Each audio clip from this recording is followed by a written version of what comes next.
Crime stories की दुनिया। मोहब्बत की कहानी। पुराने वक्तों की बात है। किसी गांव में एक आदमी रहता था जिसकी पंसार की दुकान थी।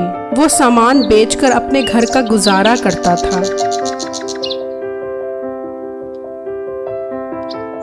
उसकी एक बीवी और एक बेटा था। बेटे का नाम बंटू था। ये लोग थोड़े गरीब थे।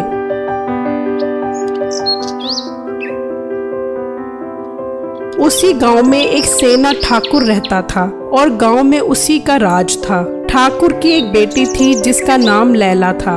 लैला की उम्र 12 साल थी जबकि बंटू 14 साल का था। एक दिन लैला और बंटू बाग में झूले झूल रहे थे कि लैला बंटू से कहती है, बंटू मेरी सालगिरह आ रही है, तुम मुझे क्या गिफ्ट दोगे? ये सुनकर बंटू सोच में पड़ जाता है और लैला से कहता है, लैला, आपको पता है कि हम बहुत गरीब लोग हैं। मेरे पास आपको देने के लिए कुछ नहीं है सिवाय अपनी जान के। लैला ये सुनकर मुस्कुराती है और कहती है, अरे पागल, मैं तो मजाक कर रही थी, मुझे सब पता है। हम अच्छे दोस्त हैं, यही काफी है। लेकिन बंटू को दिल ही दिल में लैला से बहुत प्यार हो गया था और कहीं न कहीं लैला भी बंटू से मोहब्बत करती थी। एक दिन बंटू के बाप ने कहा, बंटू बेटा, कल से तुम मेरे साथ काम पर आया करो। अब तुम बड़े हो रहे हो, इसलिए अब तुम्हें मेरा हाथ बटाना चाहिए काम में। ये सुनकर बंटू बोला, पर अब्बू, अगर मैं आपके साथ दुकान पर जाऊंगा तो फिर मैं स्कूल की पढ़ाई कैसे करूंगा? देखो बेटा, बेहतर होगा कि तुम इस पढ़ाई के भूत को अपने ऊपर से उतार दो और मेरे साथ काम में मेरा हाथ बटाओ। लैला, कल मेरे अब्बू ने मुझे कहा है कि तुम मेरे साथ काम पर चलो और ये पढ़ाई छोड़ दो। लैला, मैं पढ़ना चाहता हूँ और एक बड़ा इंसान बनना चाहता हूँ। बंटू, तुम्हारी सोच अच्छी है, पर तुम्हें अब्बू की बात भी मानना पड़ेगी।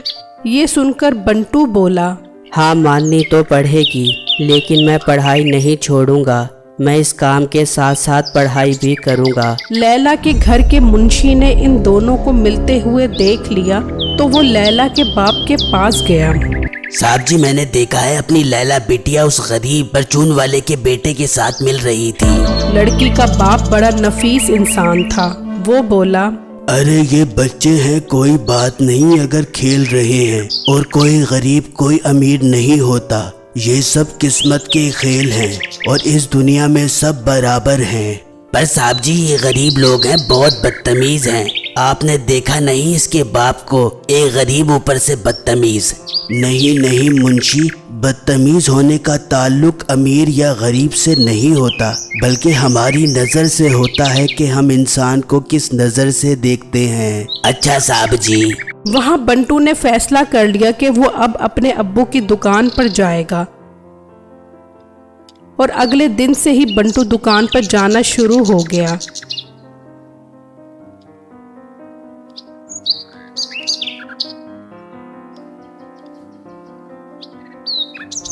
और इसी तरह वक्त गुजरता गया और बंटू बड़ा हो गया और लैला भी बड़ी और खूबसूरत हो गई। अगले दिन लैला और बंटू बाग में मिले तो बंटू ने लैला को कहा, लैला, कल तुम्हारी सालगिरह है तो मैं तुम्हें क्या गिफ्ट दूं?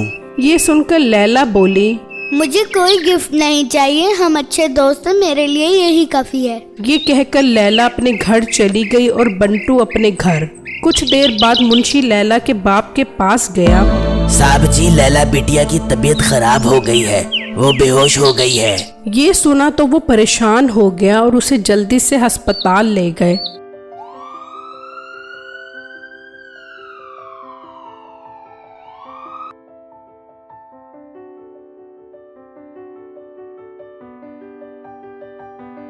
कुछ देर बाद बंटू भी वहाँ पहुँच गया।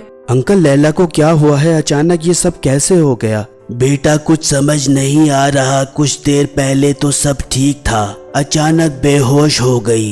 इतने में डॉक्टर उसके पास आता है। डॉक्टर साहब, क्या हुआ मेरी बच्ची को बताएं। देखें, आप सब हौसला करें, लड़की के दिल में सुराख है, उसका बचना मुश्किल है। बस आप सब दुआ ही करें, अल्लाह ही उसे बचाएगा। ये सुनकर बंटू बोला, डॉक्टर साहब, क्या मैं लैला के पास जा सकता हूँ?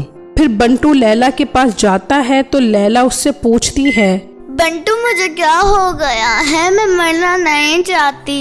हाँ लैला, तुम्हें कुछ नहीं होगा और आज तो तुम्हारी सालगिरह भी है। आज मैं तुम्हें एक बहुत अच्छा गिफ्ट देना चाहता हूँ। ये सुना तो लैला बेहोश हो गई और फिर 2 दिन बाद उसे होश आया तो उसने सबसे पहले बंटू का पूछा।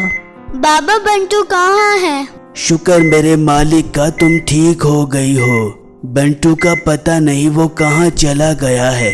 जिस दिन आपका ऑपरेशन था उस दिन वो ये खत दे गया था और कह रहा था कि ये सिर्फ लैला को ही देना, तो बेटा ये खत आप ले लो। ये सुना तो लैला बहुत परेशान हो गई कि इतने मुश्किल वक्त में वो मुझे छोड़कर चला गया था जिस वक्त मुझे उसकी जरूरत थी, और दिल ही दिल में सोचने लगी कि बंटू बहुत बेवफा निकला।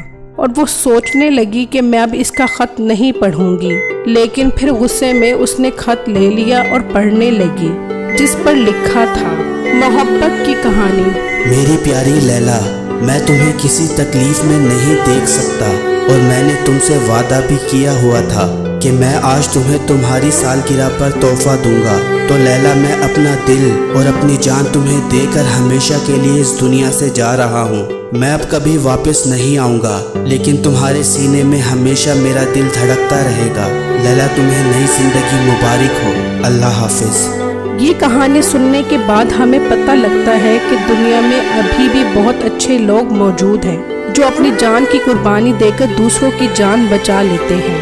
मेरे इस वीडियो को लाइक और मेरे चैनल को सब्सक्राइब ज़रूर कीजिएगा और मुझे कमेंट बॉक्स में अपनी राय से ज़रूर आगाह कीजिएगा कि आपको मेरी स्टोरी कैसी लगी।